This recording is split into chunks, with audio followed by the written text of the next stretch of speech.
40 سال کے بعد جب آپ نے نبوت کا اعلان کیا تو 3 سال تک آپ اعلان نبوت کے بعد سری دعوت دیتے رہے، لوگوں کو چھپ چھپ کر کے اللہ کی طرف بلاتے رہے۔ سب سے پہلے آپ کے اوپر ایمان لانے والوں میں حضرت ابوبکر صدیق ہیں، بلکہ روایتوں میں تو یہاں تک آتا ہے کہ جس ٹائم رسول اللہ نے اعلان فرمایا اسی دن یہ سابقون اولون رسول اللہ کی نبوت اور رسالت پہ ایمان لاتے ہیں۔ مردوں میں سب سے پہلے حضرت ابوبکر صدیق، عورتوں میں سب سے پہلے حضرت خدیجہ رضی اللہ تعالی عنہ، بچوں میں سب سے پہلے مولا کائنات حضرت علی، غلاموں میں سب سے پہلے حضرت زید بن حارثہ۔ اس کے بعد 3 سال تک چھپ چھپ کر کے لوگوں کو اسلام کی طرف بلاتے رہے۔ 3 سال تک اعلان نبوت کے بعد کی جو زندگی ہے وہ سری دعوت کی، چھپ کر کے لوگوں کی ذہن سازی کرنے کی۔ 3 سال کے بعد نبی کریم صلی اللہ علیہ وسلم نے اعلانیہ لوگوں کو خدا کی طرف بلانا شروع کیا، اور 3 سال کے بعد جو اب 10 سال مکی زندگی بچتی ہے 53 سال میں، اس میں لوگوں کو اعلانیہ طور پر اللہ کی طرف بلانے لگے۔ جب نبی کریم صلی اللہ تعالی علیہ وسلم لوگوں کو ایک خدا کی طرف بلانے لگے اور یہ بتانا شروع کیا کہ مکہ میں تم جتنے بت بیٹھا رکھے ہو اس میں سے کوئی اس لائق نہیں ہے کہ اس کی عبادت کی جائے، عبادت کے لائق صرف اور صرف اللہ رب العزت کی ذات ہے، اس کے علاوہ کوئی عبادت کے لائق نہیں۔ جب نبی کریم صلی اللہ علیہ وسلم ایک خدا کی طرف لوگوں کو بلانا شروع کرتے ہیں اور لوگ اسلام میں داخل ہونے لگتے ہیں، جو اسلام میں داخل ہونے والوں کا سلسلہ بڑھتا ہے، کفار مکہ کی دشمنی، ان کی عداوت، ان کی طرف سے پریشانیوں کا سلسلہ بڑھتا چلا جاتا ہے۔ مکی زندگی میں مکی زندگی جو اب یہ 13 سال کی ہے اس کے اوپر فوکس کر رہا ہوں، مدنی زندگی کو چھوڑ رہا ہوں۔ ویسے تو رسول اللہ کی سیرت کا ہر باب انسان کی زندگی میں مشعل ہدایت ہے، لیکن آج ملک کی سطح پر دیکھے تو یا عالمی سطح پر دیکھے تو ہمارے اوپر، مسلمانوں کے اوپر جو حالات بن کر کے آ رہے ہیں اور آئے ہوئے ہیں وہ مکی زندگی سے طابق النال و بالنال کی طرح بالکل سیم مطابقت رکھتے ہیں کہ گویا کہ مسلمان اس وقت رسول اللہ کی مکی زندگی کے زیر سایہ آ گیا۔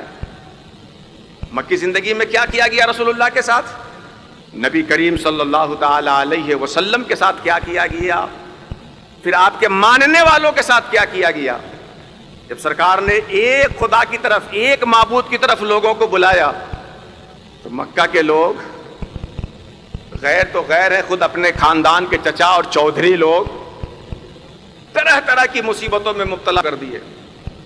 اعلان نبوت سے مکہ کا ہر فرد رسول اللہ کو صادق اور امین کہتا تھا، اس کے علاوہ کچھ نہیں کہتا، لیکن جب آپ نبوت کا اعلان کر کے لوگوں کو خدا کی طرف بلاتے ہیں تو اب نہ جانے کیا کیا نام دینے لگے مکہ کے لوگ۔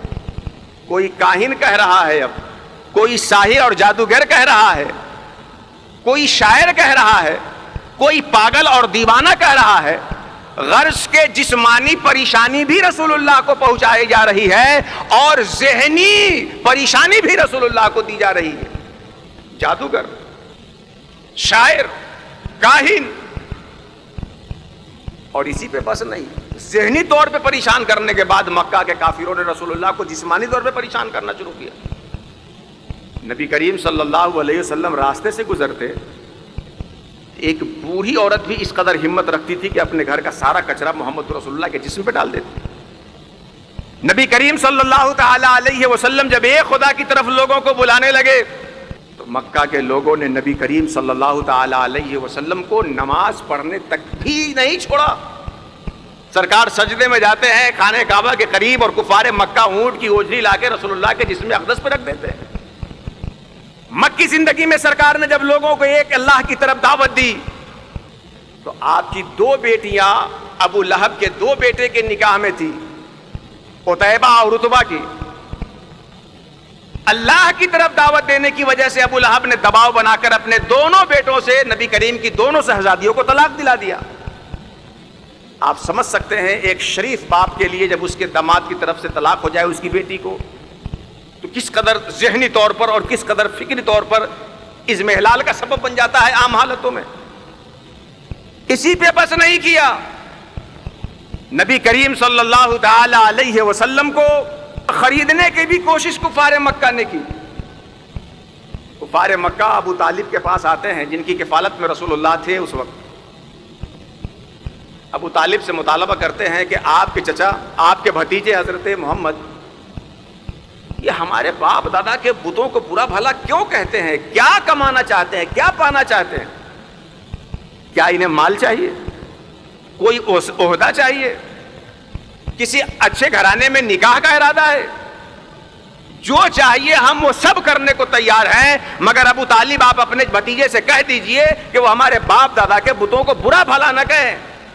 حضرت ابو طالب تک یہ بات اور ان کے بعد رسول اللہ تک جب پہنچی تو حضرت رسول اللہ نے حضرت ابو طالب سے برجستہ کہہ دیا اور کفار مکہ سے کہہ دیا کہ تم دولت اور منصب کی بات کرتے ہو، میرے ایک ہاتھ میں چاند اور ایک ہاتھ میں سورج لا کے رکھ دو تب بھی اس کام سے پیچھے نہیں ہٹ سکتا جس کی ذمہ داری اللہ نے مجھے دی ہے. اتنے پہ بس نہیں ہوا تو کفار مکہ نے نبی کریم صلی اللہ علیہ وسلم اور ان کے تمام آل بنو ہاشم کو شیعب ابی طالب میں سماجی بائیکاٹ کر کے محاصرہ کر دیا. رسول اللہ کے گھر والے اور ان کے خاندان کے لوگ، بنو ہاشم کے لوگ، اب شیعب ابی طالب کے نام سے پہاڑی کھو جس میں جا کر کے محصور ہو جاتے ہیں. مکہ کے تمام قبیلوں نے مل کر کے اتفاق کر لیا ہے کہ نہ تو ہم ان سے کچھ خریدیں گے، نہ بیچیں گے، نہ ان کے ہاں شادی کریں گے، نہ ان کے ہاں نکاح کریں گے، نہ ان کو کچھ دیں گے، نہ ان سے کچھ لیں گے. 3 سال تک شیعب ابی طالب کا دور گیا. آج کچھ لوگ ہمیں دھمکی دیتے ہیں کہ سنبھل جاؤ اور نہ سماجی بائیکاٹ کر دیں گے، نہ تم سے خریدیں گے، نہ تم سے بیچیں گے. میں ایسے ذہن رکھنے والے کو جواب دینا چاہتا ہوں، ارے تم نے ایسا نہیں کہ کبھی کر کے نہیں دیکھا، تمہاری نسلیں کر کے دیکھ لی ہے، تب بھی اسلام غالب تھا، اب بھی اسلام غالب ہے، قیامت تک اسلام غالب رہے گا. تم دھمکی کیا دیتے ہو کہ ایسا کر دیں گے، ایسا کر دیں گے؟ کیا جا چکا ہے اسلام اور بانی اسلام کے ساتھ ایسا. شیعب ابی طالب میں 3 سال تک محاصرہ رہا. کس قدر دشوار کن وہ محاصرہ تھا آپ اندازہ لگائیے. نبی کریم صلی اللہ علیہ وسلم کے گھر والے مکہ والوں سے کچھ خرید نہیں سکتے، کچھ بیچ نہیں سکتے. حج کے موقع پہ جو باہر سے حجاج جاتے ان سے کچھ خرید لیتے. جب کفار مکہ یہ دیکھ رہے ہیں کہ باہر سے آنے والے حاجیوں سے لے لیتے ہیں تو کفار مکہ حاجیوں کو جا کے کہتے ہیں کہ ان سے نہ لو، اور لو تو بہت زیادہ قیمت لو. وہ 3 سال شیعب ابی طالب اس مشقت میں گزرا ہے کہ جب کچھ کھانے کو نہ ملتا تو خاندان نبوت کے لوگ درختوں کی پتیاں چباتے تھے، جانوروں کے چمڑے کھانے پہ مجبور ہوتے، گھاس کھانے پہ مجبور ہوتے.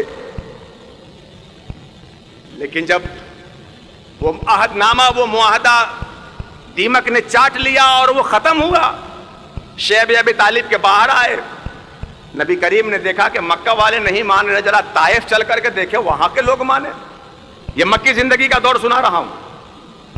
اللہ کے رسول جب طائف جاتے ہیں وہاں کے لوگوں کو اللہ کی طرف بلاتے ہیں تو طائف کے لوگوں نے ایسے ایسے جملے کہے جس سے ہمت ٹوٹ جائے. کسی نے کہا کہ اللہ کو آپ کے علاوہ کوئی نبی بنانے کو نہیں ملا تھا.